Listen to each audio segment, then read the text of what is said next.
Howdy, and welcome to day 8. We are moving into our second week of our boot camp here. And so we're starting with our lemon vitality because we are coming back around to the concept of hydration and flooding the body with nutrients. And one of the primary, what we're calling a nutrient or a resource for the body, is water. There's just no replacement for it, and I talked about getting dehydrated, and hopefully you kind of took some of that in and realized how very important it is to provide that water regularly.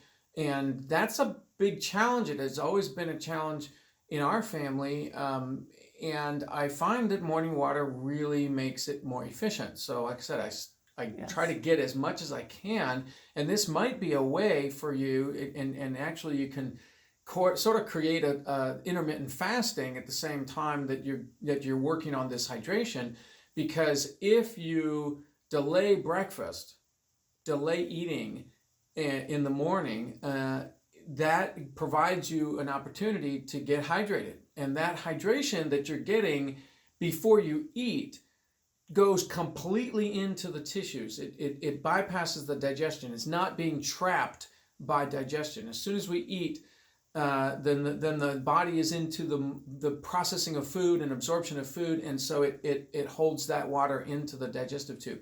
So it's really a whole different. That's my experience. I experienced that directly in my body. So I definitely think that when I rarely now, but definitely when I was learning to do or creating a habit of morning water, and then I would forget, and then it just felt like I was thirsty all day long. So it's that learning by contrast of like how much more efficient drinking morning water before I eat anything or at the very beginning of my day.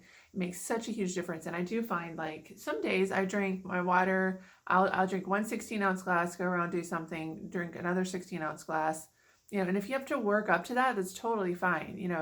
I started out, I could barely drink any water at a time. I'd start out with like a half of a cup and just work up to it. I remember that 4 ounces was all I could drink. Yeah. And I just felt, it wasn't like I felt hydrated. My whole body was like, any more water. I can't. It almost hurt my stomach to drink water. And I wonder now at how junked up my stomach probably really was in terms of trying to detox and just being flushed out, washed out with all that plugged up mucus. Anyway. So I drink the 2, and then some days that's fine, and I can go out my day and I'm like, I'm ready to eat breakfast. And some days my body is just like, if I pay attention, I need more water. And so especially on the days like we have time, right? I'm not rushing off to something right now. I am sitting at home. So I have time. Many of us. Right. So if you are rushing off, take your water with you and your breakfast. But I'll just honor that and drink another cup of water. A lot of times it's not another 16-ounce glass. I might drink a half a cup or an 8-ounce cup of water, and just until my body starts to feel like, okay, I have enough water. But that means like I'm basically getting half of my water before I eat anything. And that really makes getting the other half much easier to do. Yeah, throughout the whole day. Then the whole rest of the day, all I have to do is drink 40 more ounces and I'm good. And so that it really is important to track. So I know we're talking about morning water, but the reason we're bringing that in is it's a very efficient way to get the feeling, to get the best chance of you actually feeling what it's like to get that water in there.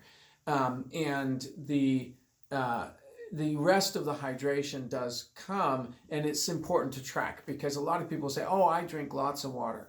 And what they mean is they're carrying around the same water that they've been drinking all day, and it's only 16 ounces that's in their container.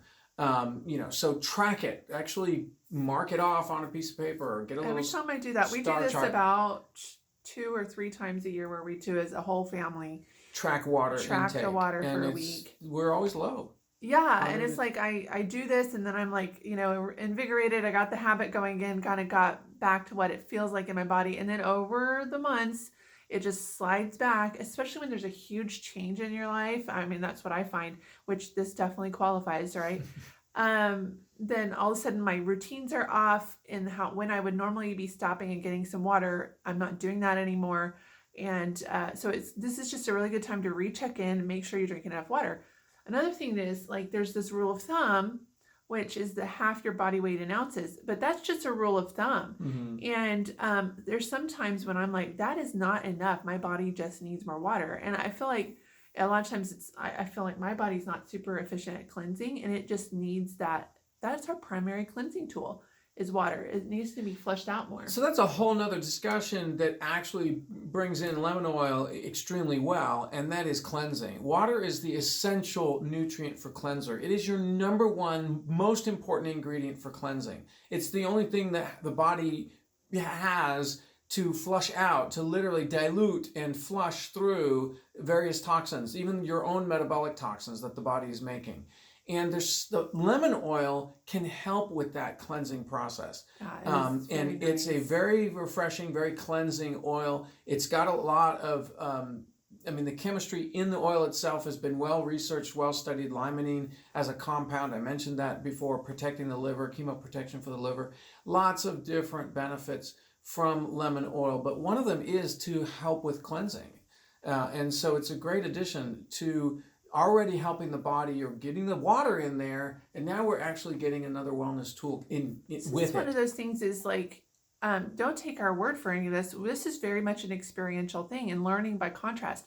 So you do it, find out how you feel or what your body needs right now, and you start to pay attention to these little bitty changes. Like, if I drink 4 more ounces of water, what does that feel like versus just go on and eat my breakfast, for example? Or if I put lemon oil in my water, what does that feel like in my body? So take that moment, take that breath when you have the oil in your water. What does it feel like? And I'm here to encourage you and to say that those little minute changes really do matter. You are sensing that, and it does matter. A lot of times we're like, oh, I just made that up, or we just gloss over it and we don't recognize it as important. But that is the wellness skill, is recognizing it, taking the slight moment to recognize it, honor it, and then figure out what it means. You might not know right away, but it's just putting it in there.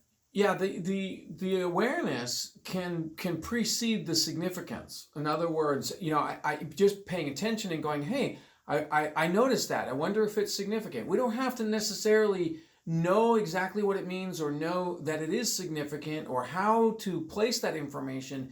If we don't have the information to begin with, then we're good. So the beginning point is that awareness of bringing more consciousness to what's happening in your body, and then the significance of those things start to emerge as you have more experience with that. Put some in the water. So here we have maybe 6 ounces of water. I'm going to put 1 drop for Amy. I did just get 1 drop.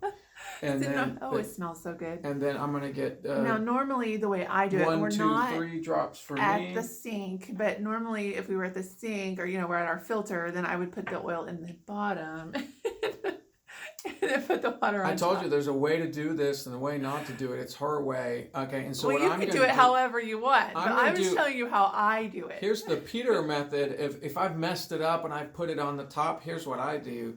I'm just going to stir it in with my finger. So nice. You're not supposed to touch your face. Well, I'm quarantined, so whatever.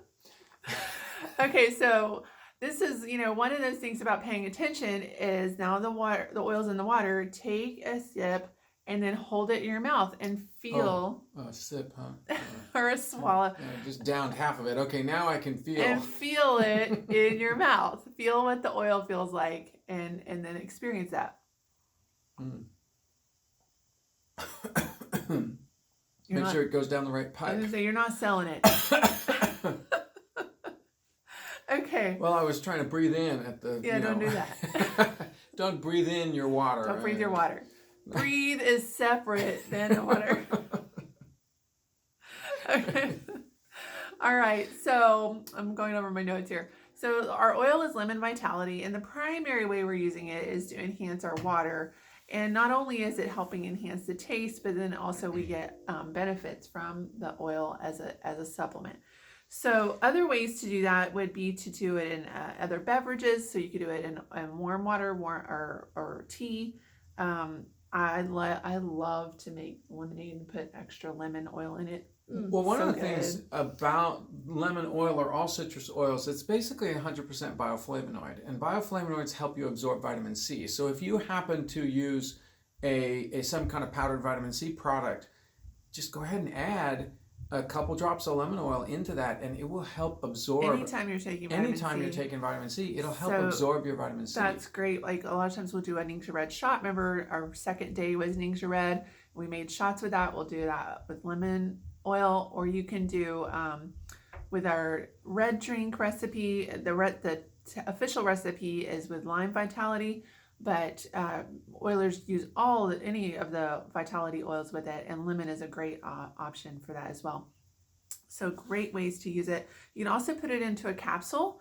And actually, I find I'm pretty lightweight with the oils. We've already had that discussion, but I can tolerate a lot more of the citrus oils. So I might even do 10 drops.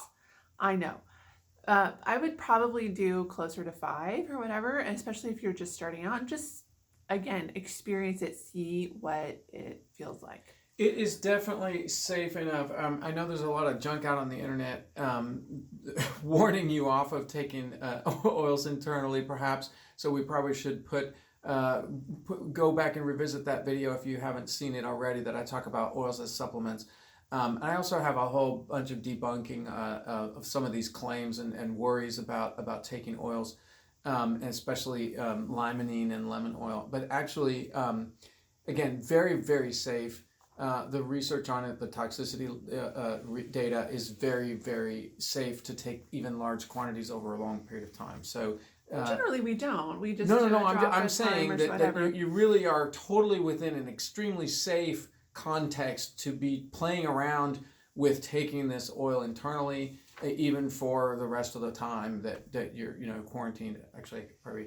I don't know how long we're quarantined for. So, but what I'm saying is, you've only got 100 drops. What I love about these two is that they're relative. These are the cheap oils, and so a lot of times people would ask us what oils do you use, and we're like, we use a lot of citrus oils because they're less expensive. and on a budget, a lot of that is a big concern for a lot of us now. The citrus oils are very budget friendly. More bang for the buck. They're great we use that was one of our primary resources for our kids when they were little. And even now. And so that gets me to, I was looking through my notes, and the one thing we didn't really talk about is, like, how do you get kids to do this tracking? Because they need water too. And I know a lot of our kids, we actually have there's very few mandates in our house. Good behavior. I mean, as far as you have to be nice to each other, but very few mandates. And morning water is a mandate. They have to drink morning water. They cannot eat anything until they have morning water. And all of them have gone through periods of throwing fits about that, but they figured it out that we meant it. And so, if you're starting somebody out and your kid's out on that, you can ease into the mandate, but just encourage it. Like, this is something we do as a family because we feel it's important. And in some cultures, that's a normal thing. I was talking to a lady from Mexico, and she said that's a very common practice in Mexico is to have that morning water. So it was really kind of interesting to hear I wasn't the one who made it up. I discovered it. I did discover it personally as a thing, and I've been teaching it ever since. But it's it comes from a lot of different directions too. So and so for kids, each of our kids Grandma got them each a Camelback little sippy water bottle thing. And they were all, they're excited because they have their own water bottle. And so that is their water cup, and they know where it is. And if they don't, they can go find it around the house.